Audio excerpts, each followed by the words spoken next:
Summary. Perhaps she should have slept some 72 hours prior to this. Oh well, whatever. Not like she could do anything about it now. Her guardian was kinda cute, though. 3 days. It had been 3 days since Kaii had slept. Not that it mattered at this point. The main point was that she needed sleep. And she needed it bad. Her appointed guardian, Moonracer, had taken note of her charge's lack of recharge, and had taken to attempting to get her to do so. Unfortunately, Kaii simply couldn't sleep. One doesn't sleep when finals are coming up. Exams were very close, and she didn't feel ready at all. All those tests, all that studying, and Kaii still felt like her head wasn't crammed with enough knowledge.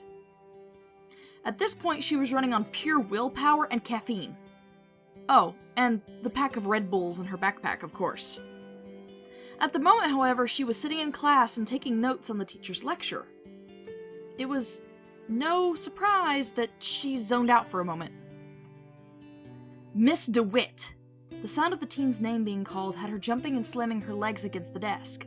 Grimacing in pain, she answered, "Yes?" "Please answer the problem on the board." At the teacher's order, Kaii blearily stared at the written math equation. Well, shit. Math wasn't her strong point. And with a fried brain, no less? 6. The answer is 6. The soft hiss in her ear spurred her into action, and the weary student called it out. The teacher nodded, seeming satisfied. Kaii just slumped in her seat slightly, exhaustion creeping up to the forefront of her mind yet again. Oh, how she longed for sleep. But sleeping meant that the time that could be used for studying was being wasted. She needed to be ready for those tests. Class continued, allowing Kaii to glance back at her savior. There, her guardian sat, eyes roaming over the classroom in the seat right behind her. Long, pastel blue hair pulled back into a ponytail, glowing blue eyes, perfect body shape. Moonracer was gorgeous, that much was clear. The teen blinked a moment before turning back towards the board. She had saved her from the teacher. Not only that, Kaii noted, but she had been looking out for the little human during all of this and had dealt with her craziness. Over-emotional due to lack of sleep, tears pricked at the corners of her eyes. Her chest felt heavy, and she had to bite her lower lip to keep from letting the tears free. The teacher continued to yammer on, unknowing of one of his students' mental breakdown. You can only go so long without sleep before everything starts to collapse around you, and Kaii had already witnessed her fair share of hallucinations and other mental issues. She was more than thankful when the bell rang. All of the students rushed out the door, leaving Kaii and Moonracer to follow behind at a slower pace. The teen was fine, up until she stepped out of the doorway. Stumbling, her vision blurred and darkened slightly at the edges. Whoa. Her soft mumble was lost to her own hearing, and even the sound of her guardian's voice was muffled in her ear. She couldn't hear Moonracer very well. Kaii? Kaii! You okay? Silver-gray eyes, glazed with exhaustion, blinked up at the Autobot holoform. In response, the female teen managed to nod blearily before leaning against the wall. It was such a shame that Moonracer's hands left her once she was stable. Kaii was really starting to miss her touch. Damn it, you need sleep! The hiss went ignored, for the teen had found something far more interesting. Moonracer's face and her teen holoform was just so pretty. Although, had she been in her true form, she would have been stunning. So much more than the projection of hardened light that stood before her. Lost in her rampant, looping thoughts, Kaii didn't notice that Moonracer had come even closer. The hallway was now empty, devoid of human teens, as they had left for their next class. You're really pretty, you know that? The mumble had the holoform flushing. Kaii, you need sleep. You're just saying things. The Autobot field medic and sniper huffed. Come on, let's go to the office and call base. We can head back and... The back of Moonracer's body smacked gently, yet solidly against the wall. Kaii had lunged forward and was now pressing her lips against the other female's in a sloppy, almost drunken-like kiss. Grabbing a fistful of Corey's hair, Moonracer promptly ripped the human off of her. What? What? You? Sputtering, she gaped at the human, who just grinned, rather loopy and with no small amount of delirium, up at the holoform. The teen's stormy gray eyes were unfocused, and now her chocolate brown hair, long and once in a high ponytail, was in a messy state. Sleep. Now.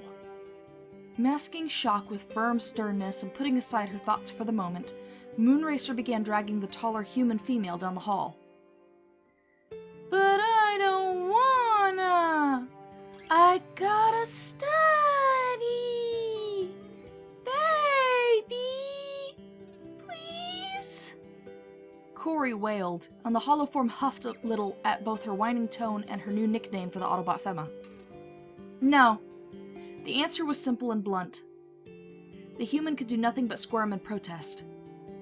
However, she was still taken to the office, the base was still called, and someone was still sent to pick them up. Moonracer found herself quite busy trying to restrain and talk sense into her sleep-deprived human charge. But I love you! The whine was mostly ignored. No, you do not. You are sleep-deprived, Moonracer sighed. Nah, love you, the crazed human insisted happily, her attitude doing a complete 180. Moonracer still held onto her tightly, not letting her get free. Corey just wasn't in her right mind. Soon, Ratchet arrived and signed them out before proceeding to take the human female from Moonracer and haul her into his red and white ambulance form. Moonracer climbed aboard her motorcycle form and followed Ratchet back to base. The doctor didn't say any more than what was necessary. He was far too irritated. Once on base, he promptly took a squirming, screaming, and very upset Corey back to medbay for sleep. The little human was not happy in the slightest. She had tests to prepare for, but the Autobot medic showed very little concern, telling her that she needed to sleep, both to process the information she had learned and to be ready for said tests. Corey was not convinced.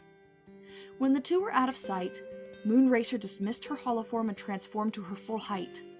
The motorcycle became a rather short Femma Autobot with what seemed to be soft curves, smooth legs, and a well-constructed face.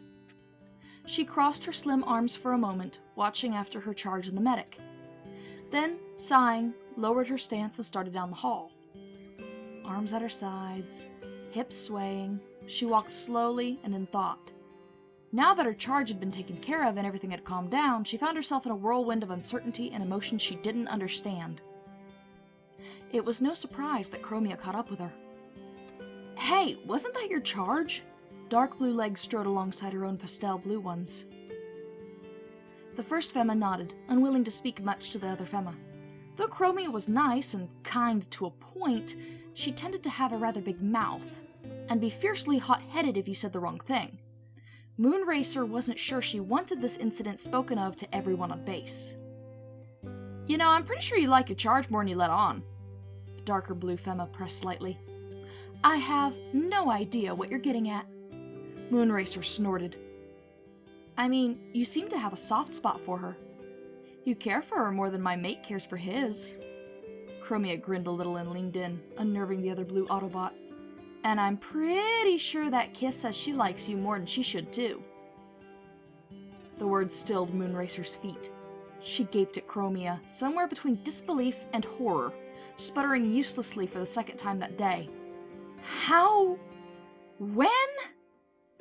Oh, I have my sources. Chromia grinned and put her servos on her adopted sister's shoulders.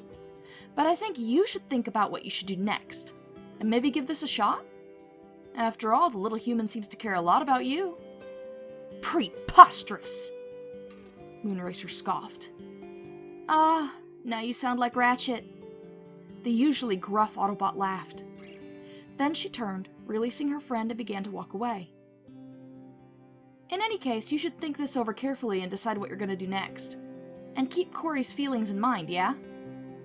Chromia continued on her way, waving over her shoulder without looking back. Ta-ta!